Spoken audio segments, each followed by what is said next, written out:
there's no corrections or changes, then I'll look for a motion to accept. You had a chance to read those minutes and see if there's any corrections or changes to it. If there's no corrections or changes, then I'll look for a motion to accept. You had a chance to read those minutes and see if there's any corrections or changes to it. If there's no corrections or changes, then I'll look for a motion to accept. You had a chance to read those minutes and see if there's any corrections or changes to it. If there's no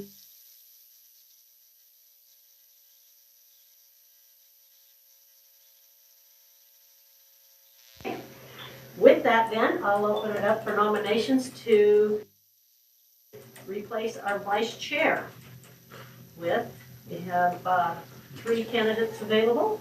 If anybody would like to make a motion to... Clear speeches? I have a speech. To not nominate. We have a tradition that the empty seat gets nominated. A lot of the meetings I go to, so I'd nominate Dave Thomas. That's a good one. Senior Vice President. I'll second that. Okay, there's been a motion to put Councilman Dave Thomas in the Vice President's chair of the Municipal Building Authority. And it's been seconded. So we'll take a vote on this.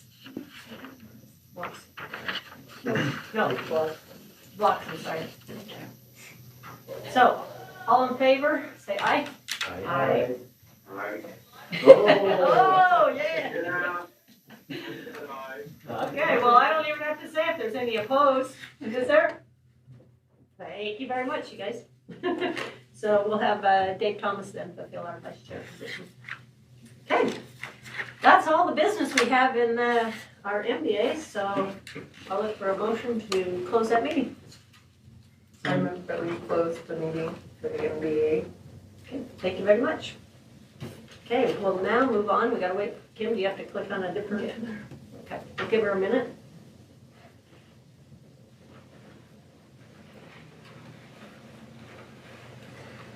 There. You good? Okay. So, council, we now will go into our second meeting of the evening, which is our redevelopment agency meeting. And again, on that one, we do have a set of minutes that we need to approve from the November 4th, 2021. And there I move that we approve the minutes of Layton Redevelopment Agency meeting November 4th, 2021 as written. Second. We moved in second, and we got the minutes as written. All in favor, say aye. Aye. No opposed, so thank you very much. Okay, once again, we need to fulfill, well, we don't need to fulfill, but we need to have the election of the vice chair, which on the MBA, sorry, RDA. On that one, currently we have, and I should have stated this in the previous meeting as well, that the mayor ends up being the chair or the president of the MBA. In this case, we're talking about the RDA, so now it's a chair. The executive director is our city manager, Alex Johnson. Vice chair currently is Clint Morris, and secretary is Kim Reed. So we need to go through the motion as far as adopting either the current vice chair or open it up for elections. So, council, what would you like to do there? I move that we adopt the current vice chair for the RDA. That's Clint Morris. Second. Very good. Thank you very much. We'll move that we keep Mr. Clint Morrison as vice chair. All in favor, say aye. Aye. Aye. Thank you. That's unanimous. So, Opposed. yeah. Hey, how does it feel? Really good. 100%. Okay. So we do have one item of business though in the RDA, and I'm going to turn the time over to Long Proud to present that to us. So. Madam Chair, members of the board, I'm pleased to have before you this evening Resolution 2201, RDA Resolution 2201, between the Redevelopment Agency of Layton City, Young Family Racing, and Young Automotive.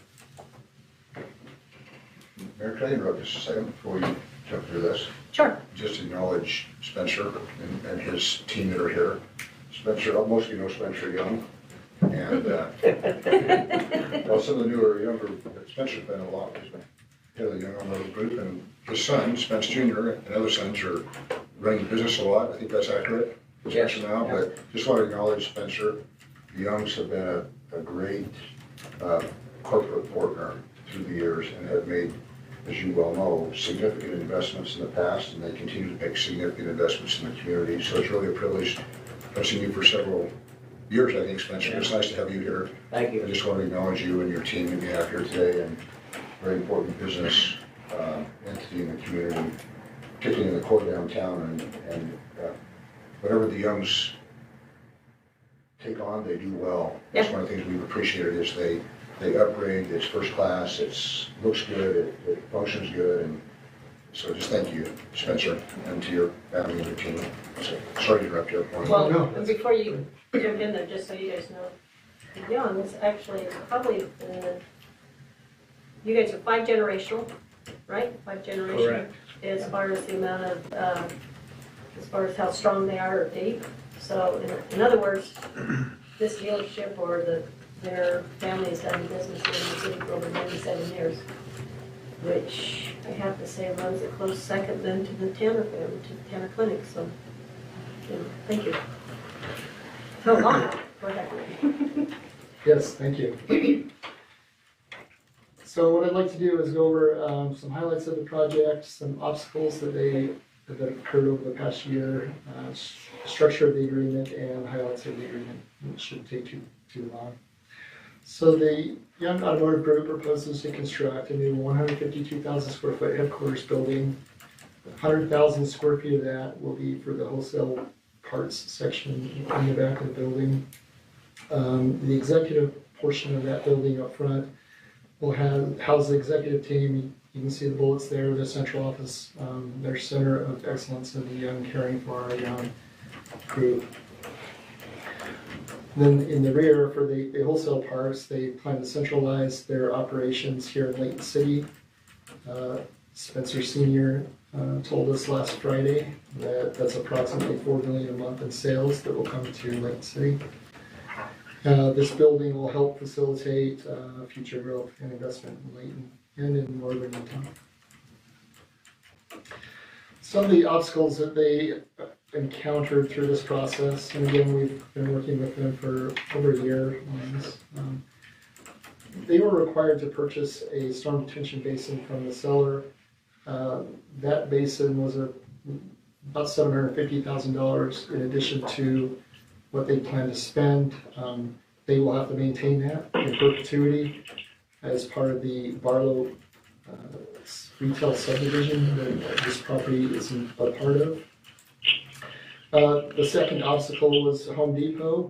Home Depot was part of the subdivision, basically had the rights to approve the sale of the property, and that process took several months. At one point, they weren't sure if they would get a hold of them. At another point, they weren't sure if they were going to be able to meet their requirements. It went back and forth. It was pretty difficult and delayed the project significantly. Another item that, actually, I'll go to this side right here. Another item of it's not really an obstacle, it's just not typical for this type of project, is they basically have about a quarter mile of public frontage that will require improvements. All along 500 North and then along King Street here.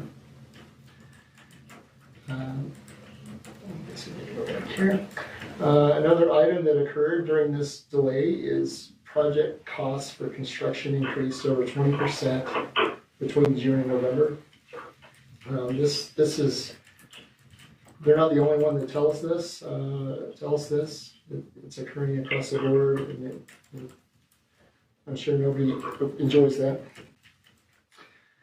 And then to relocate their parks divisions to Layton City there'll be a significant cost to that. And they also plan on hiring new employees. So these are the issues that brought them to us and the conversation we're having right now with the agreement. So the structure of the agreement, similar to JL Ventures, which we just adopted, and RC Willie agreement that was adopted a few years ago. It's performance-based. In other words, they have to perform, they have to build a building, they have to do it within a specified timeline in order to receive the incentive and the tax increment. Highlights of the agreement. So with this agreement, the agency agrees to pay $1 million to Young Automotive out of the RDA fund to purchase the property, which they have done now, to obtain a building permit, which they haven't quite picked up yet, but it was submitted and we're still going through the approval process. And then they'll pay for the fees. This upfront incentive is secured by a trustee and a promissory note. This ensures us that if they do not construct the building, that the RDA will be made whole. The agency agrees to pay $1 million in addition to that once the building is completed and operating. And we would be able to collect the tax increment off of the building to return any loss if there wasn't. And then, in addition to that, part of this agreement says that through annual tax increment for the remaining 8 years of the RDA, it closes in 2029, we will pay them a portion of the tax increment, which is basically 97% minus 20% for affordable housing that's required by the state. They will receive that increment for the next 8 years.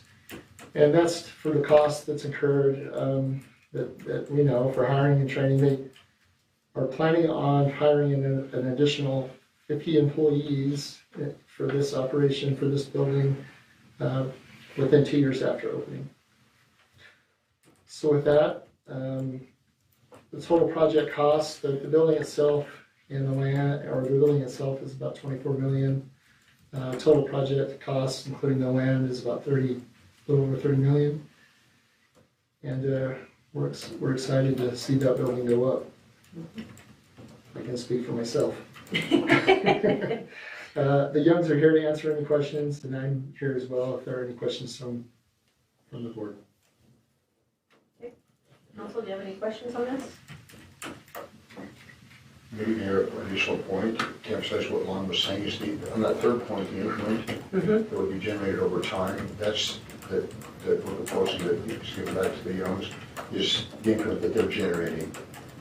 Right. So as they make this investment and there's the increment increases because of their investment, then we're sharing for a period of time that back to them. So we're not taking increment from other developments, it's what they generate.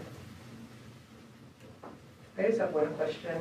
If you could go back a couple of slides where you had the diagram.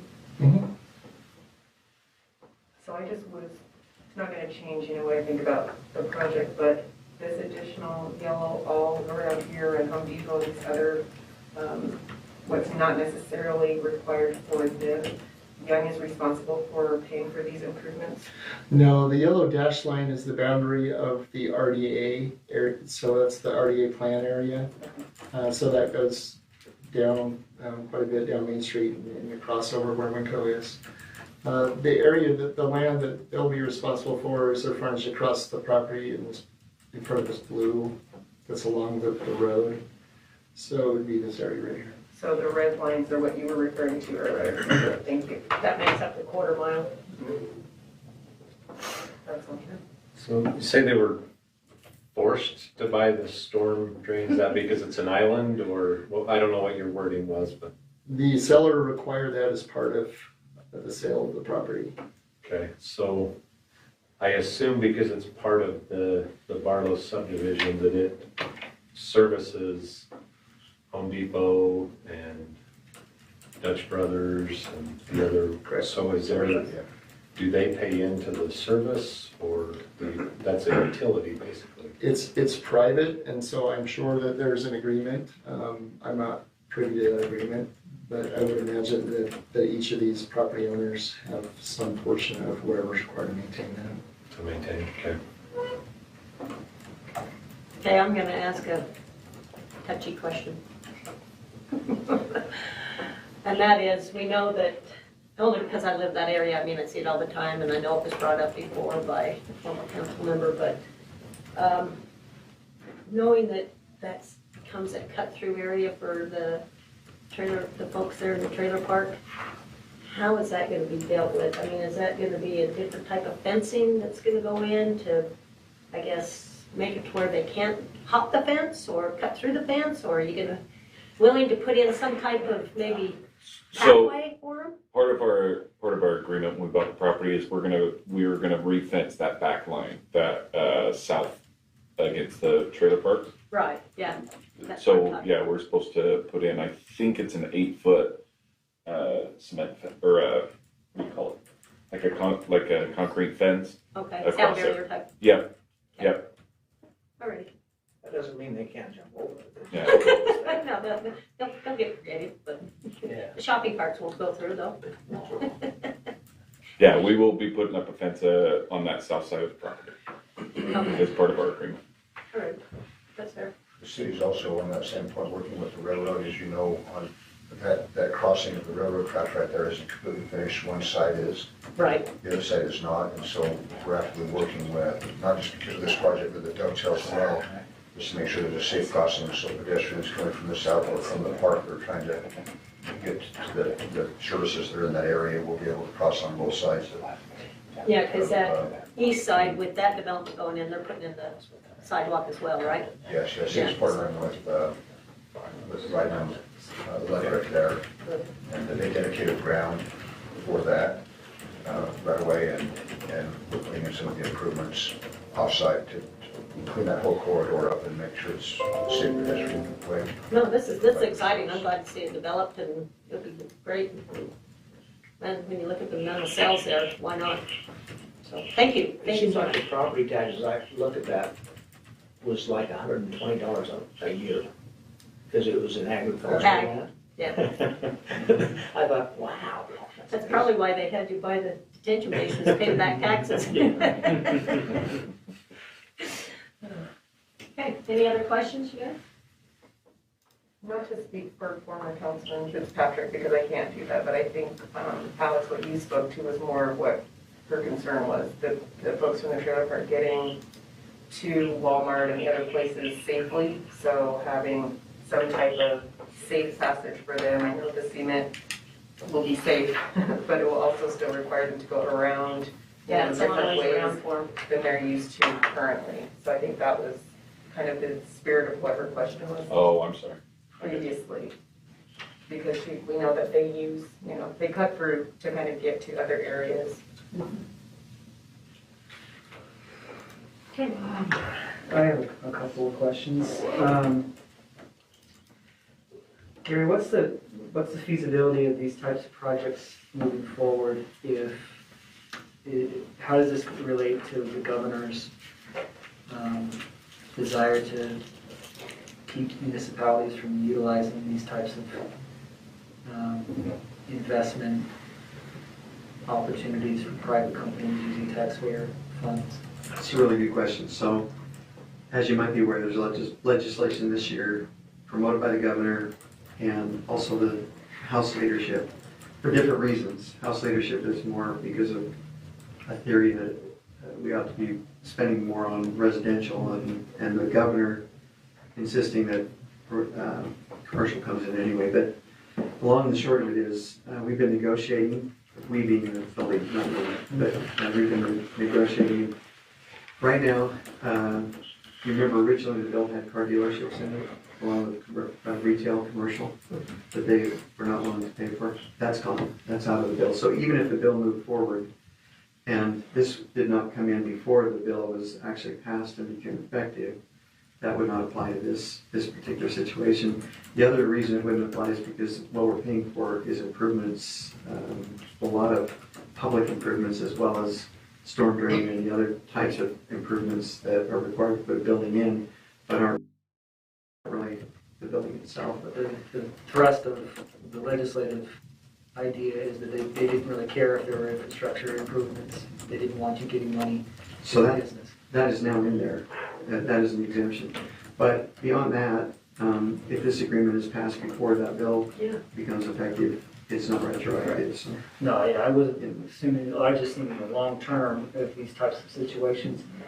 And mostly, I guess, just from a holistic standpoint, because I look at the ideas that these costs were unexpected and not typical. And I'm not sure, looking at that list, that they were really unexpected if the person was going in and buying it as just a business was looking to expand. It was everybody's dealing with these types of things. So I guess when I see unexpected or unanticipated, I think that it would be specific to the actual property, not to what everyone's dealing with, no matter if it's Young Automotive or if it's some car dealership from outside the state that wants to move in here.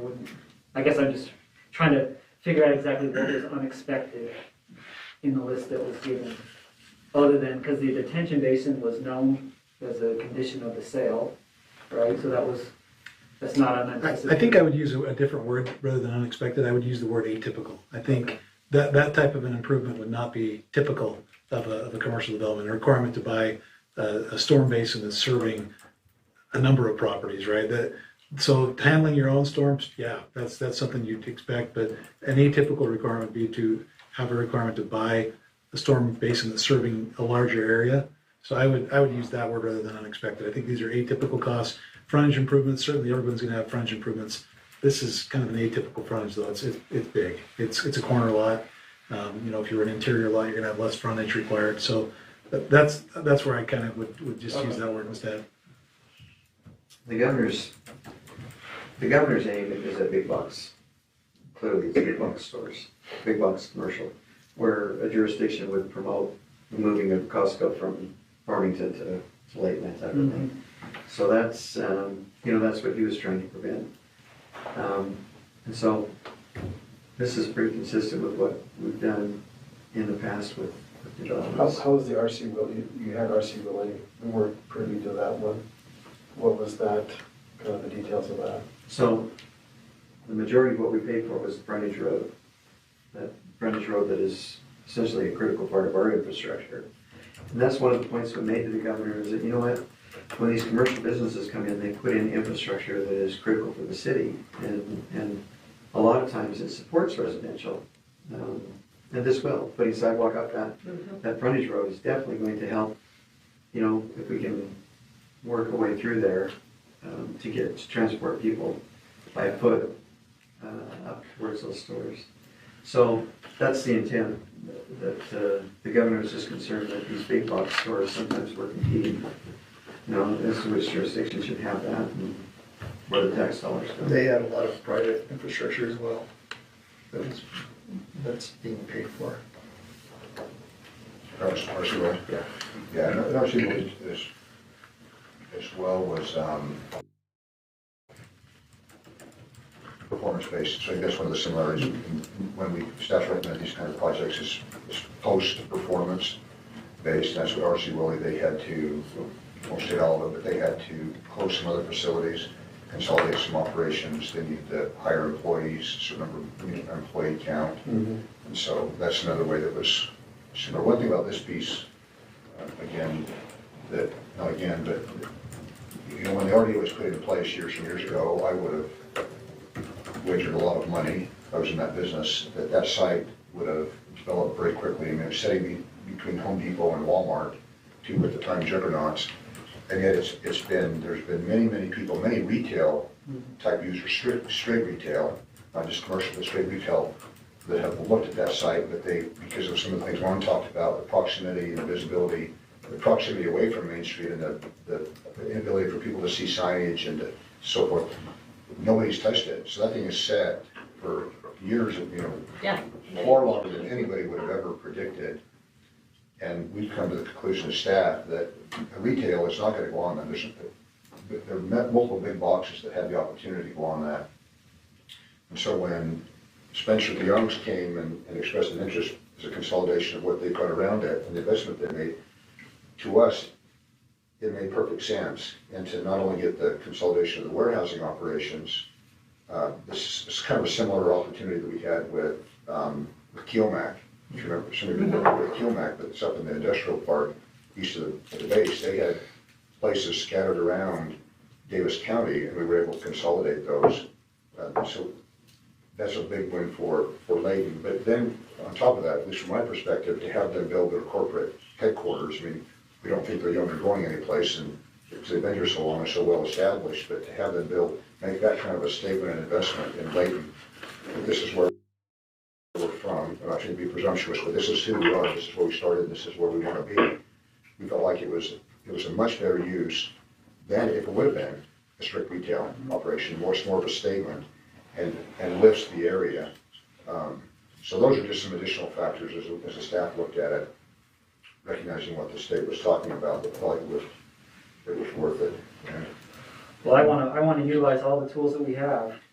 So I think that was, again, the markets had a chance to develop it, and that's what an RDA is for, is to try to say, well, maybe we can provide a little carrot for this to get us across the line. So I appreciate Young's being willing to put a lot of money into this. Yeah, my questions were more just figuring out how this works all in the whole scheme of where this goes from here, because we have other areas that we want to redevelop too. And so I'm just curious what the legislature and what the governor's ideas about what they're trying to accomplish. It seems a little short-sighted, taking away the city's ability to do what we can do to redevelop and to develop areas of the city that haven't been able to respond to market as we thought they would. So appreciate the information. And atypical, that's a much lawyer word. That lined up with my lawyer brain, so thank you. Yeah. So when you look at the funding, so we make the investment, choose to make the investment, then we receive going forward, obviously we're receiving sales tax as well. Do we look at a break-even point for that, or is that not part of how the financing works yet? Like, okay, well, at what point does that investment, now it pays off and now it grows and now we're all growing? Is that part of the calculation? Well, yes, but the RDA will end before they reach that. Yeah, it's 8 years, is that what you said? Yeah. 29. And then we just, 2029, so. Yeah. It'll take a year before we collect, so there's really only 6 years of tax increment that we'll receive. There'll be a year of construction, and then we'll collect the following year. I guess I'm talking about the sales tax part of that. The sales tax, I can't speak to the sales tax. I believe you'll break even pretty quickly. But Yeah, it was on your. What was 4 million? 4 million. Yeah. 4 million in sales. yeah, I'm not sure how much you receive from that. That's why Yeah. I can't speak to that. And that's part of this as well. Yeah, we haven't tried to identify that or analyze that with any specificity, but we know that will happen. We also assume then that as some of these other uses are consolidated into this place, then some of the existing properties that are being utilized that Young Automotive Group possesses, owns, may be able to be put to a higher and better use. They own several pieces of property in the downtown area, right? And some of those would be freed up because those uses are consolidating here. So again, we can't speak for the Youngs and aren't trying to, but I think there's a ripple effect that as this takes place, that there's opportunities for additional things to take place that will generate the sales tax and property tax and a whole host of other things. It just decreases the valuation of the area. And frankly, it helps to set an example. We have projects, you know this, but projects to the south on Main Street that are considering developing, and some are in the process of developing, and it's always nice to have a statement made about what the city expects in terms of quality and so forth. And again, that's one of the things I think the Youngs have done is through the years has made that statement of quality. There's different ways of doing things, but there's a positive to the community in terms of the vision for the balance of the area that you can point to and say, this is the kind of quality we want you to develop to. We haven't tried to project the timing of economic return to the city, but we believe it'll actually happen. Thank you. Any other questions? Okay, so if not, I'll entertain a motion to accept the RDA as presented. Mayor, I make a motion that the Layton Redevelopment Agency adopt RDA Resolution 22-01, approving the agreement of the development of land between the Redevelopment Agency of Layton City and Young Family Racing Properties LTD and Young Automotive Group LLC, and authorize the RDA board chair to execute the agreement. I'll start all that. Okay, it's been moved in second that we adopt the RDA as presented, and that there is financials attached to this. I'm going to take a roll call vote. So I'll start with our new council member here to my right. Aye. Left. My other right. Okay, Councilmember Tina Smith-Edmonton. Aye. Okay. Councilman Watson. Aye. Councilman Morris. Aye. And Councilman Thomas. Aye. Very good. There you have it. It's unanimous. We accept the agreement. And appreciate the discussion here and the support behind, like I said, a very valuable partner within our city. And we're glad to know that they want to stay here and stay young. Keep young. Grow young. Grow young. Okay. Well, thank you very much for that. Thank you very much. Thank you guys for being here. Appreciate it. Okay, that concludes our RDA agenda. So I'll look for a motion to close the meeting. So moved. Thank you very much. Okay, that takes care of our 2 of our 3 meetings. So I'll give her a minute and allow her to shift the screens again. While she's doing that, we can go ahead and go with any council reports. So, Councilman, do you have anything you want to share with the group? Or any of your committees or events you've attended this week? Or the last 2 weeks, I guess. I know that you guys have all attended, so.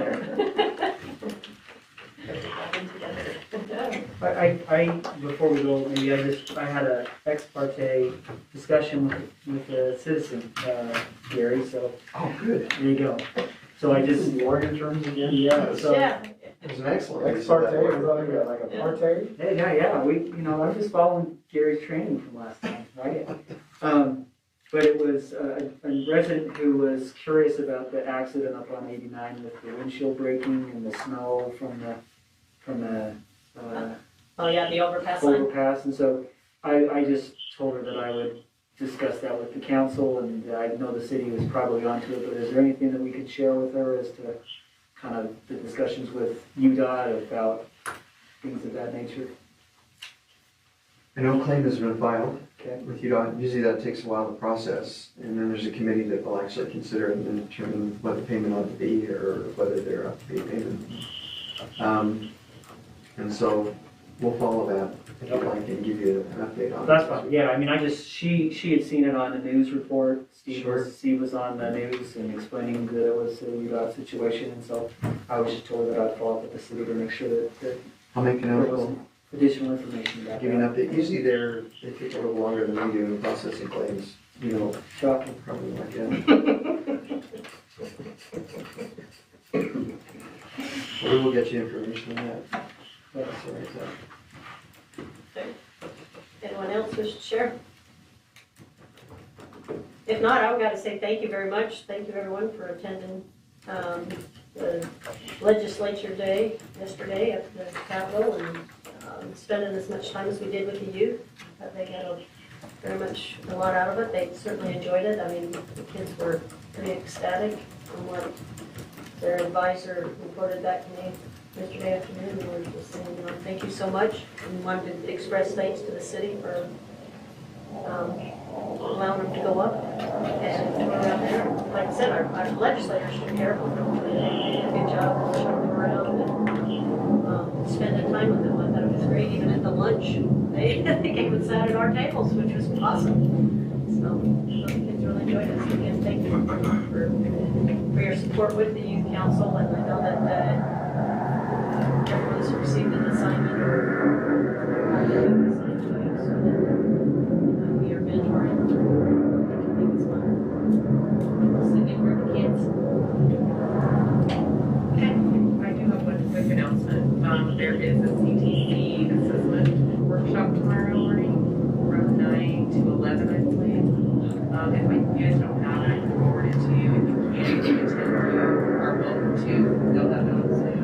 If you cannot, that's fine as well. But they're just going to be going over some ways to kind of help bolster the program and make some decisions about what to do and how to reach the youth that they want to reach. So let me send that information out. Are they gonna go more in depth on the Sequest? I'm not sure if they're gonna do that tomorrow. I think this was a rescheduled assessment meeting that they were supposed to have last Friday and something came up. And so this is rescheduling that meeting, but it's really more about solidifying ideas and meeting the needs that are present so that they can move forward with the, whatever actions they want to take. Good. Well, thank you for serving on that, for jumping in. I mean, you're obviously up to speed there, so that's going to be a moving target constantly, so yes, we appreciate that. Okay, anyone else? Not an announcement, I feel bad that I was out of town on Law Enforcement Appreciation Week and missed the visit to the police department, so, but good report on the mayor's video, so thanks for representing all of us. Yeah, well, I was going to say, it was a good discussion. It was a spontaneous discussion, but it was fun. It was good. It was nice to interact with them. And, yeah, well, like I said, thank you. Well, we feel bad, I wasn't able to work with it, I'll get to the legislature, we got the kids in the legislative body, so. Teamwork, right? Teamwork, yeah. Yeah, that's what it's about. We can kind of just help and show up where we can and support as much as we can, so. Again, thank you. I appreciate it, and certainly going forward, anything that we know, that's out there, we'll just try to share with each other, so if you're available, would be great. Okay, if there's no more council reports, we'll go ahead and move on then to, well, actually, we're in our regular work meeting now, so I'll make that, no, I should have said that earlier. But, so we'll go on to item number 2, which is a proposed amendment to Title 19 regarding the buffering and landscaping along the Ontario and Collector Streets. And looks like Mr. Chad Wilkinson's going to present. Yeah, this is, thank you, Mayor. This is really an introduction. This is going to come back to you again at a future meeting, but by way of introduction, we want to talk a little bit about this issue, explain the history of it, and what steps we've taken, and what our proposal to correct some issues we've had in the past with these landscape buffers along arterial collector streets. So just very briefly, this picture shows it very well. We currently in our code have a requirement that when subdivisions are designed with homes that back up, in other words, it's a double frontage lot that has frontage on another street, but the rear of the lot is along an arterial street or a collector, that we have a requirement for a landscape buffer and a fence or wall to be installed. This is a good example of that. You can see that this is along Layton Parkway. You can see the landscape buffer is that area behind the sidewalk or on the lot side of the sidewalk. You can see the park strip and the sidewalk there that are always required, but this landscape buffer is required when these are along arterial and collector streets. So just a brief history of this. We've had this standard since 2002. It's been around on the books for a long time. 5-foot landscape buffer area requires those trees, shrubs, other plantings. We did make a change with our last ordinance change to not require any kind of turf in those areas anymore, but still have some required plantings of water-wise type shrubs and trees. It requires a 6-foot solid fence or wall, depending on where it's at. And the Layton Parkway, in 2004, there was a minor addition that requires a masonry fence or wall along that stretch of Layton arterial streets. But otherwise, that's the requirement. Now, in our current ordinance, we allow that buffer to be provided one of two ways, either as an easement in a private property or as property owned by an HOA. So to illustrate this would be an example of a lot where the buffer is included within an easement. So the lot line goes all the way up the back of the sidewalk. That person owns all that property, and that buffer is within an easement that's been dedicated to the city, or dedicated for that purpose, one of the two. We're going to talk about that a little bit more in a second. This is an example of one that's common open space. So this is open space behind the lot. It's not included in the lot's boundaries. It's owned and maintained by the homeowners association as part of the dedication of that plat. So again, this is one option, this is the other option. I'm gonna stay here for a second. We've had very little problems with this option. Very few issues. When it's owned and maintained by a homeowners association, there's been very few issues. In this situation where the buffer is owned by the property owner, the adjacent property owner with an easement, we've had issues. A few of those issues, we've had buffers that have not been installed. We've had buffers that have not been maintained because it's been an easement not maintained by the HOA. So in some cases, homeowners associations have not been established correctly, they're not functioning very well. And so in those cases, those buffers have not been maintained the way they ought to be. And we found that, again, the ones that are in common area, there's a lot of, pride of ownership of those HOAs, and there's some really good maintenance that occurs. And so we want to propose some fixes that we think will take care of this problem. The proposed amendments that we're going to be bringing forward to you, I want to mention right now that this is being reviewed by the Planning Commission. We've had 2 meetings about this issue. The Planning Commission has been very supportive of these types of changes, very supportive of these buffers as part of the image of our city and providing those aesthetics along arterial and collector streets. So first thing that we would propose would be that we would change the code to only allow these to be established within a common area owned and maintained by the HOA and recorded on the plat. We think that one thing will fix many of the problems that we've had in the past. As part of that, just to let you know, we were proposing to avoid any question of takings from a developer or a property owner. We're going to allow for something we already allow, which is lot averaging. We allow that in our RS zone right now along arterial streets. What that means is that you can bring some of the lots down a little bit and increase the lot sizes in other places, as long as that average is still the density that's allowed. We're also going to provide just a small density increase, again, to avoid any question of taking. And then we're going to just do a tiny modification to our setbacks. We're going to, right now, if you have a situation like this one, you have a 25-foot setback, but 5 of that can be within that easement. So that's really effectively a 20-foot. We're just going to clarify that that's okay. If we're providing these, you can reduce that setback by 5 feet, which is what happens in these situations anyway. Real quick, I want to be brief about this because this will come back to you at a future meeting, but we're going to strengthen our language related to the establishment of CCNRs and HOAs. We're going to make sure that we have very clear and strong language for how these things are established so that those don't slip through the cracks. We've had a few that have, that just because lack of follow through on the part of developer, and also, we can take some responsibility there too, is we want to have some tools that make sure that the city catches those as we go through, and we've beefed up the code to make sure that happens. And then one last thing, and that is that we would provide for the ability for the city to impose a fee for landscape buffer and care and maintenance when we have one of these situations that's on there. Either an HOA was not established correctly, it was established but it's not functioning, or they're just not maintaining. They've just chosen for whatever reason not to maintain their improvements. So that's in a nutshell the proposal. I think, did I see you had a question? I was just curious. There was, I don't know if it was last summer or the summer before, that we were highlighted on the news because of something where the HOA, they didn't know, the homeowners didn't know there was an HOA, or the HOA wasn't established in the subdivision, and so. That's to fix that issue, yeah. That was one of those situations where it was within an easement, part of the private property. So this would eliminate that as an option.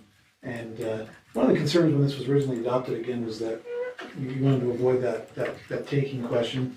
Some of these, for example, in a PRD, it's going to be required anyway. This will be part of your development agreement.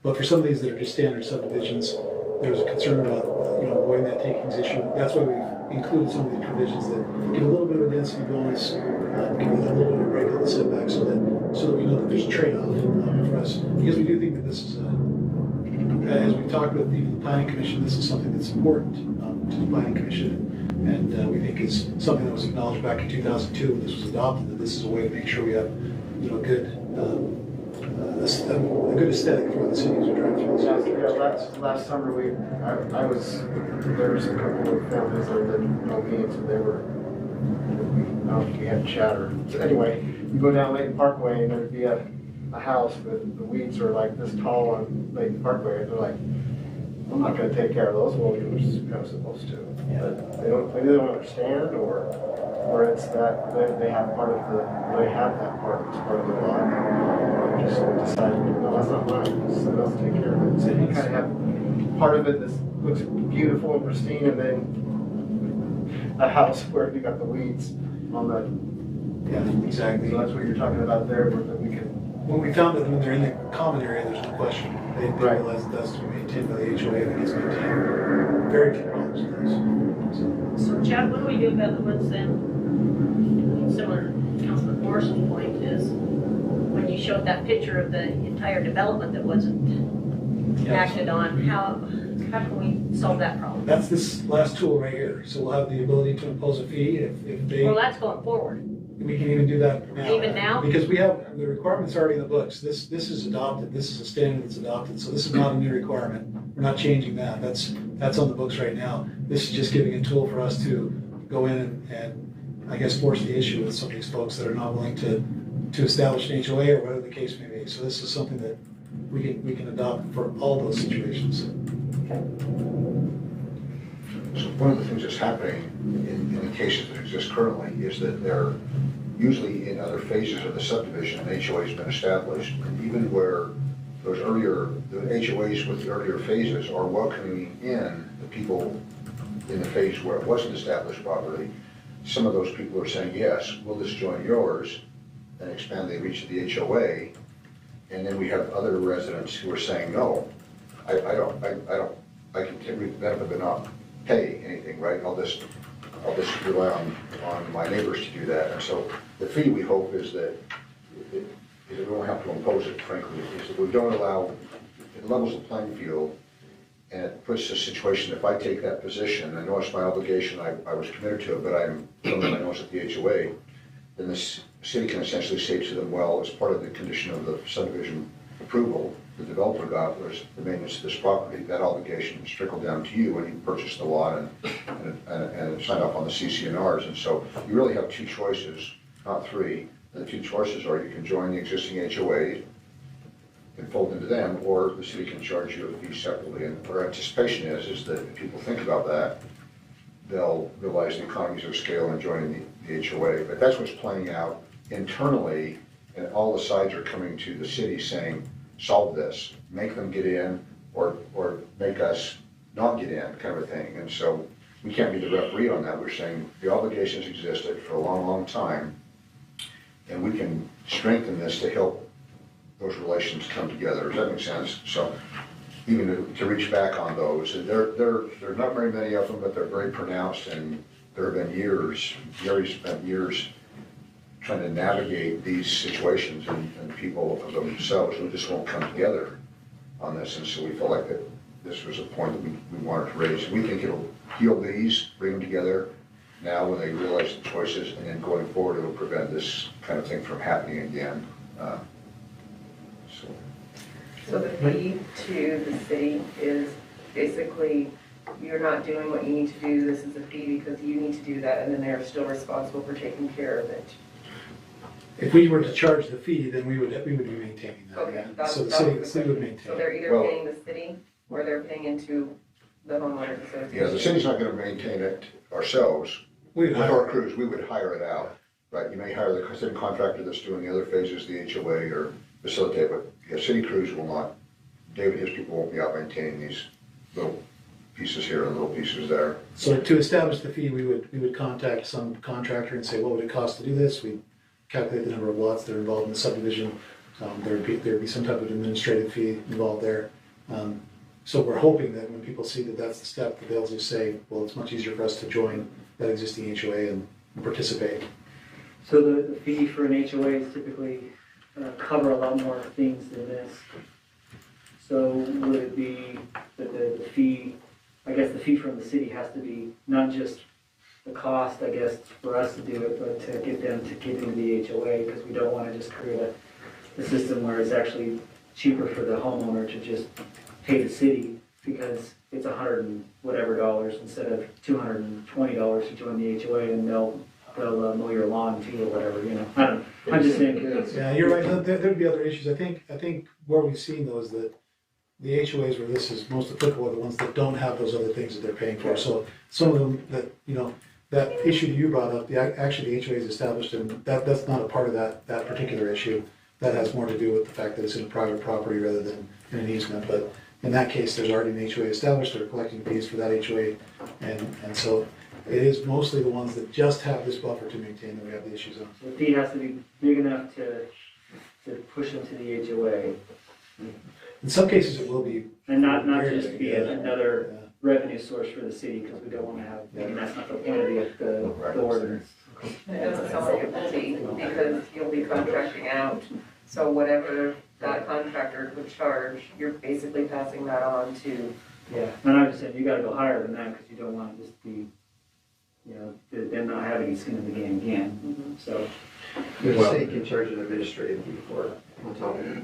Okay. To administer the program. I'm just thinking, maybe I'm wrong, but some of these HOAs could be small enough. It could, I mean, how small is the smaller HOAs? They might only have a couple lots on these collectors and not have that much. So maybe it is more feasible for them to go through the city for that service. If it's, So, I can tell you what we've done on a couple, where we just have a couple of lots like that. We've allowed for a perpetual maintenance agreement. So the property owners own the underlying street and the improvements jointly. Everybody owns it. And then you have a perpetual maintenance agreement that is filed with the land, that travels with the land, that requires, so any member of the group, rather than creating an HOA for 3 lots or 7 lots, or really, we've got right now an attorney drafting one of those for the very subdivision that you're talking about, which is the Kennington 1. Kennington 2 had a set of CC&Rs. Kennington 1 didn't even have any CC&Rs. So Kennington 1 is putting together a perpetual maintenance agreement, which they think will probably do the trick, and which will involve all of the things that we just talked about. Kennington 2 actually put together an HOA, and it's functioning and taking care of their portion of the right of way. So we do have some flexibility, in what you're talking about, because you're right. It's not good in every situation to have an HOA. They're expensive to set up and expensive to keep for everything. Yeah. We do have a couple carve-outs too for either single lots or up to 2 lots where those are the only lots that are impacted by this. And we can go that, when we go through the ordinance, I'll go through that with you, but there are a couple just minor carve-outs, so. Any other questions or input, or? yeah, I can. On the setback, is the setback break only in this instance when there is a landscape buffer in place? It's not just on all That's right. collector streets? Yep. Okay. Yep, only in that situation. And interestingly, on collectors, they have the option to face their house the other way too. They can actually access collectors, so it's really up to the developer and how they design the lot in that case. So. Any other questions?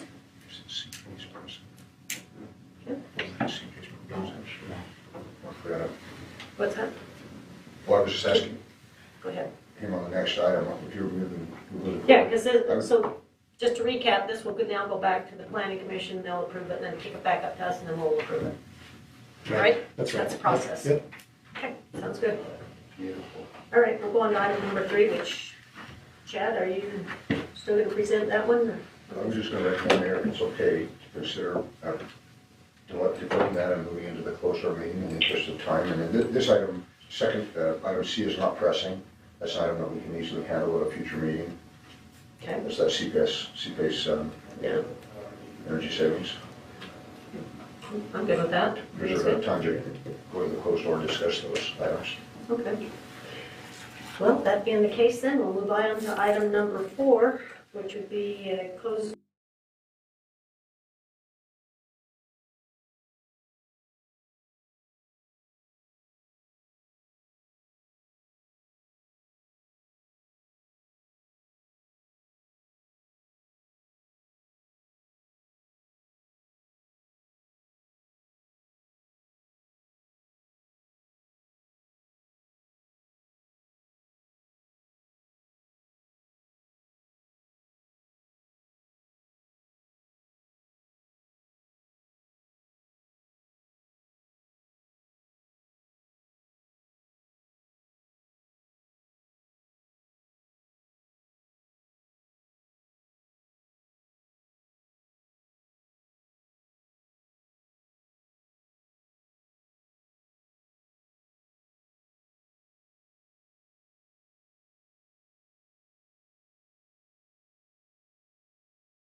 Our council meeting this evening. This is January 20th.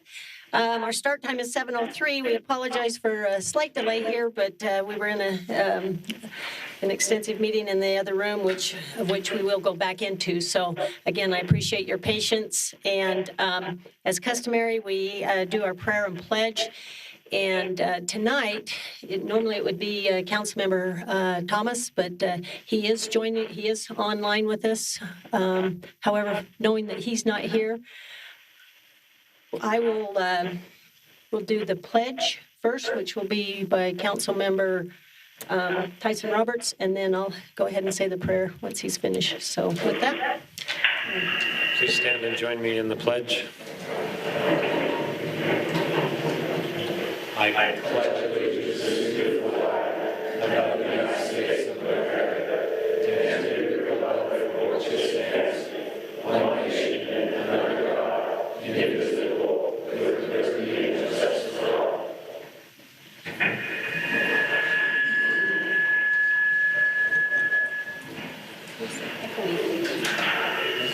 Dave, I'll wait just a moment for these folks to sit down.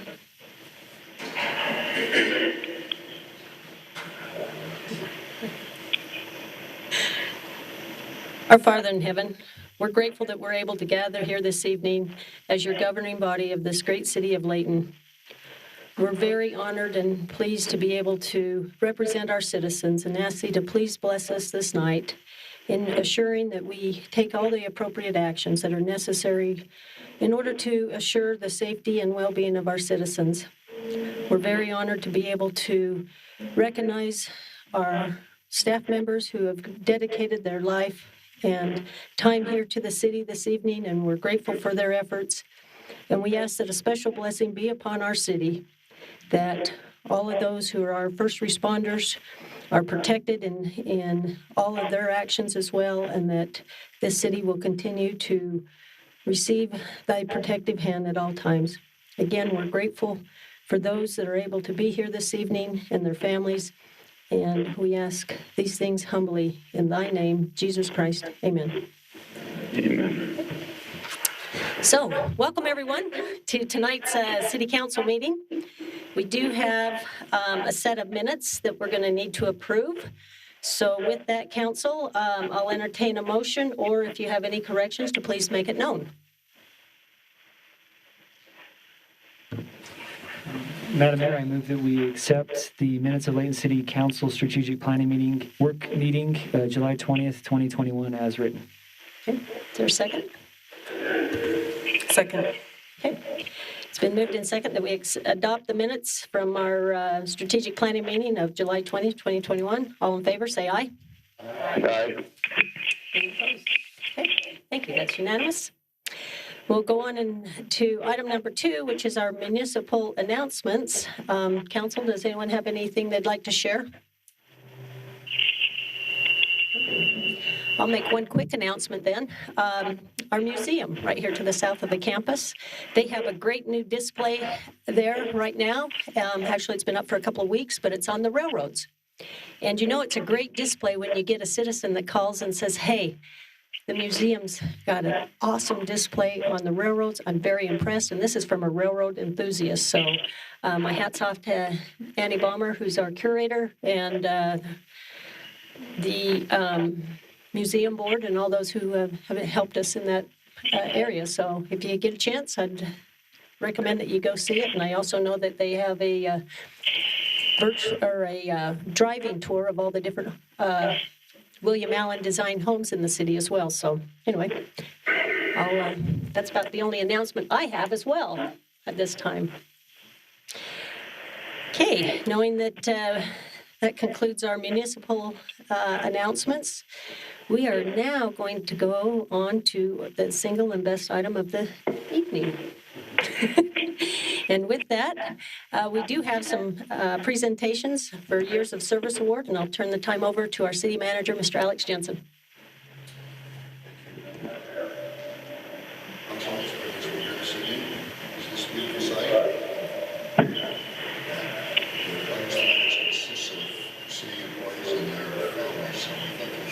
To everywhere receiving this is the secret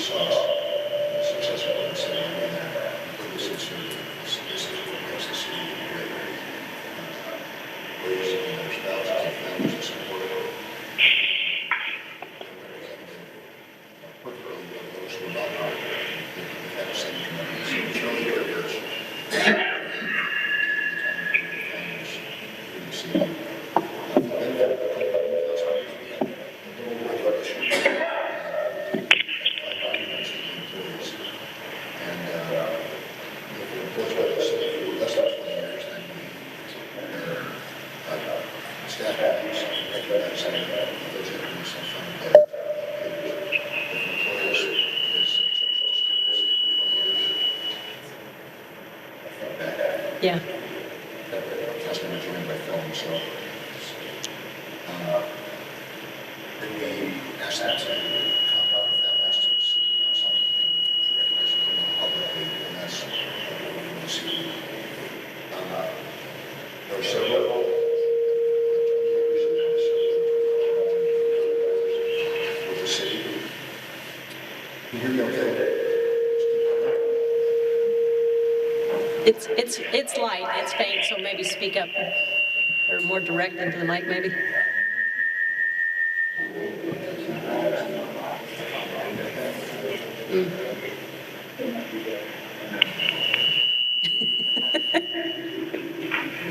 Never a dull moment around here, right? I do have to say, though, this is impressive. I mean, you guys have filled the chamber, so anybody online that's witnessing this is awesome to see this many employees and their families here tonight.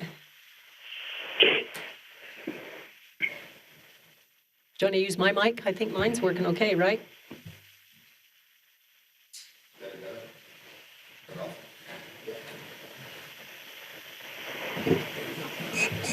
That better? Yes. Okay. Thank you, Ed. Anyway, hopefully you were able to capture the gist of what I was saying. It's a privilege to have you here this evening, and not just to the employees, but also to your spouses, your significant others, and family members. And we understand for all the employees of the city, particularly for public works and public safety, but really for everybody, the success of the employee of individual at work has a lot to do with the support they have at home or through other relationships that have nothing to do with city employment per se. So even though we want to recognize individual employees this evening, it's really a thank you and a recognition of all of you and for what you contribute. We were in a staff meeting today, not to give too much of a speech, but as we were in a staff meeting today, I looked again at the list of employees that we would be recognizing individually this evening. As is the case all the time, I was, and I've done it a bunch of times, so it wasn't a surprise to me, but you forget. And I was struck by looking at the list of these names. These individuals are some of the very best employees the city has, and they're tenured. They have 20 years, 25 years, 35 years, and more, and yet, in my interaction with them, they're still among the very most dedicated, the most hardworking, the most energetic, the most loyal. And sometimes when we have longevity in careers, that begins to taper off, right? And we're looking to retirement and other kinds of things. This group does not do that. And what's amazing to me, which I'm grateful for as a blessing to the city, is that that's how I feel every time, every list. When we do this, I always think those are some of the very best employees. And in the next list, I say the same thing, and it's based on experience. So I don't want to belabor that, but thank you. So what I'd like to do is, by years of service as opposed to departments like we've typically done in the past, have them come up, and would ask you to come up once your name is indicated, and come around there by Kim, and then start with Council. Roberts? Pardon?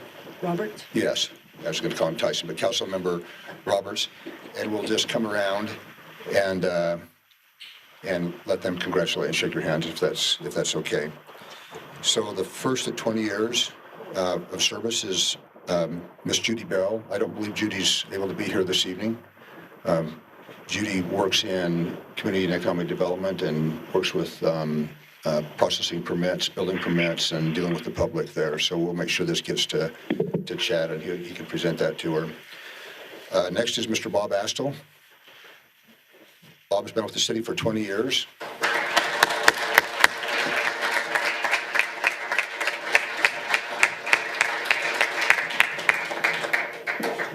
Bob works in the finance department and is involved in the IT, but he spends all his time in the police department.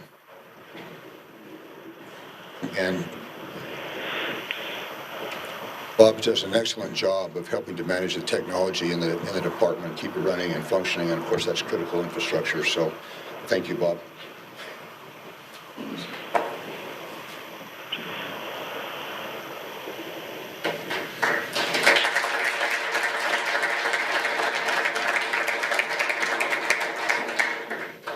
The next is Mr. Corey Waters. And Corey...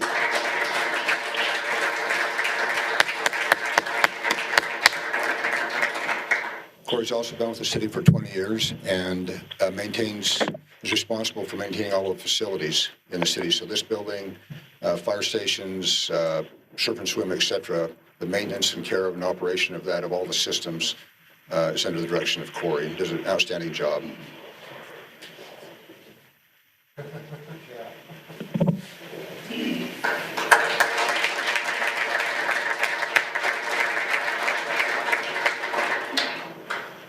The next is Mr. Joel Cromer. Joel is in the fire department and is an engineer.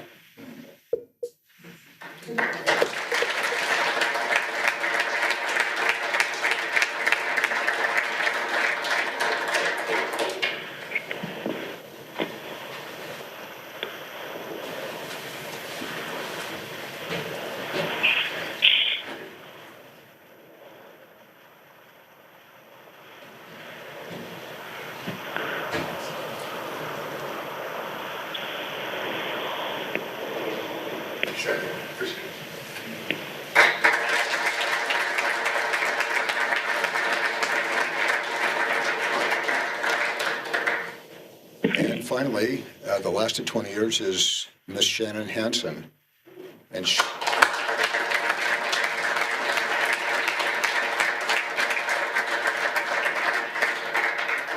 Shannon has been with the city also for 20 years and is one of the assistant city engineers and does an outstanding job.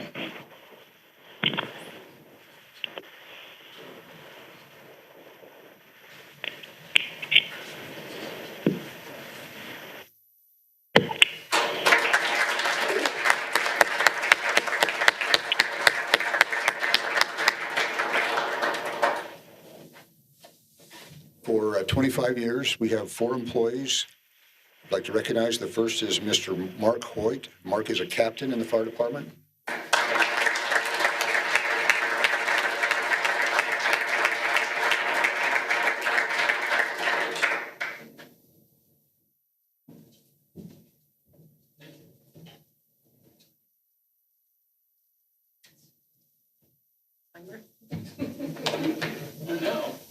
Who thought?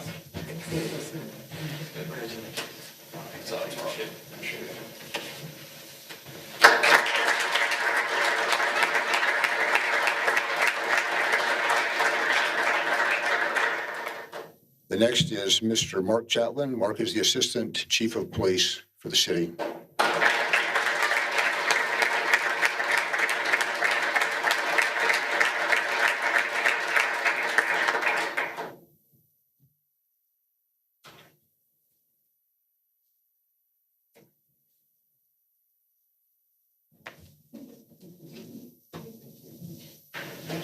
Yeah.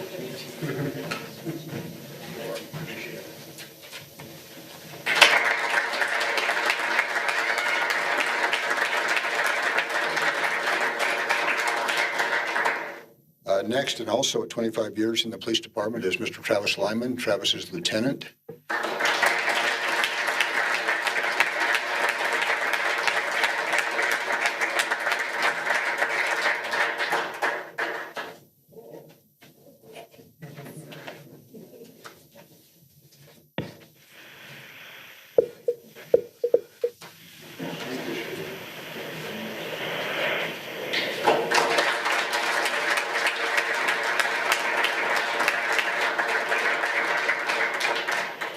And finally, at 25 years, is Mr. Troy Blackner. And Troy is the lead worker in our traffic control operation in the city.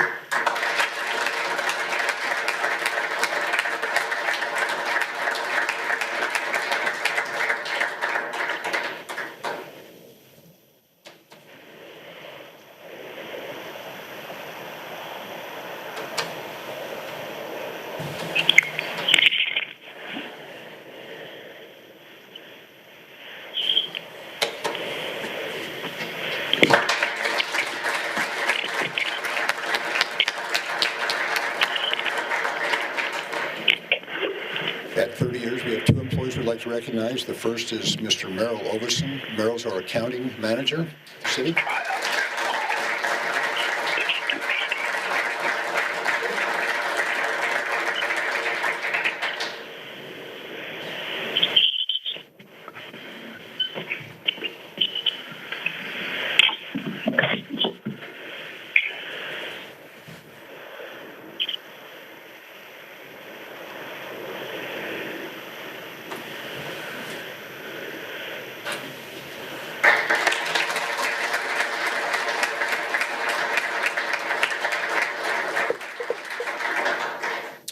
And then also at 30 is Mr. Paul Apolloni. Paul is the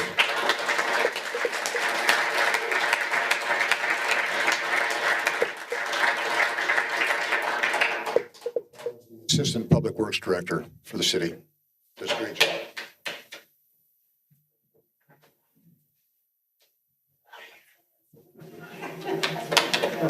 That's a first. See that?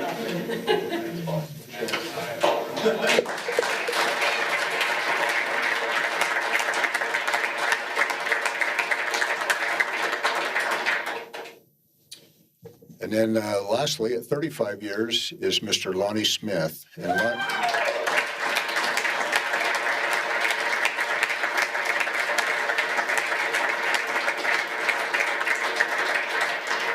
Lonnie is the lead worker in the water department. So when your water lines get broke in the middle of the night, he's the one that's down in the hole, and many others getting it fixed. Does a great job.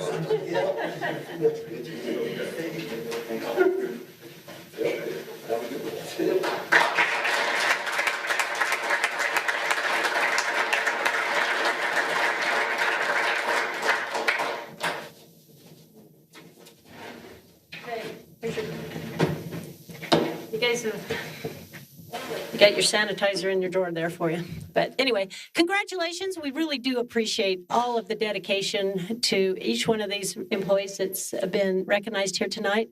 But more importantly, like Mr. Jensen pointed out, it's the family. It's the extended families that we know that you guys are willing to share your spouses with us and, you know, your parents. It's what keeps the city rolling, and we love it. We really do, and I hope we see more of these type of awards going forward. Council, does anybody else wish to make a comment here? I just, this is the second time I've been able to participate with this. And maybe the third, I can't even remember. But it's all full here, and it's great because we have family members of the employees, spouses and children. But you're here with each other, coworkers here who are supporting their coworkers in the evening. I mean, you could be somewhere else doing something else, but no, you're here supporting your fellow workers. And so that it just talks to the respect and the caliber of employees that we have here. It's a team, it's a family, and just so congratulations, all of you who have worked here your entire life, and just grateful for your service and grateful that you're taking care and supporting each other. Yeah, just to echo Councilman Morris, all of you who have worked for the city have helped as residents in the city for all these decades. I mean, the gentleman who'd worked for the city for 35 years, I'm 35, well, actually 36 years old. So he worked at the same job my entire life. That is an amazing accomplishment. Government gets a lot of bad rap, and maybe for the right reasons, but municipal government is different because it's about what we can do to make sure that your neighbors have water, or if they call the fire department, that they have help, or the streets work, or all of that. And so it's about what we all do together. And so I'm just grateful for you guys, for all the work that you put in, for all the individual members of the city who don't even know that you do it. But hopefully you can know that we know that you do it, and that the city is in a good place, and we raise our kids here. We want to live here and work here because of the work that the members of the city staff do. So we so very much appreciate it. And thank you for all you do for the city. Not to be redundant, but thank you. As what's been said, thank you, everyone. But on a personal note, I grew up here, so I've benefited from the work that all of you have done all of my life. So in every aspect, thank you. So thank you for your service and building the great community. Like Tyson, I've benefited as well my entire life, and I just think it's really cool for not just those of you here, but whoever's watching on social media right now also to be able to celebrate that you've been able to be here and work for the city for this long. We really appreciate all that you do. And I just want you to know from us, as we've all said already, that we thank you so much, and that I feel honored that we're able to even honor you in such a way that we're able to honor tonight, where it's not just here, but it's also going abroad, so other people can know how great of employees we have in our city. So thank you so much for what you've done for us. We appreciate it. Very good. Councilman Thomas, but is he able to comment? Okay. If not, I know he'll make the rounds. You guys know him well enough, and he's been here long enough. I'm sure he'll want to personally thank everyone. So I think with that, this is a long meeting. However, I do need to see if there's any citizen comments. If there's anyone in the audience that did have a comment that they'd like to bring before us. Okay. If not, then council, do you have any unfinished business that you'd like to bring before me? If not, I'll entertain a motion that this meeting be adjourned. I move that we adjourn the meeting. Okay. All in favor? Okay, it was seconded by Councilman Roberts. So thank you, everyone. Thank you for being here, and we're glad.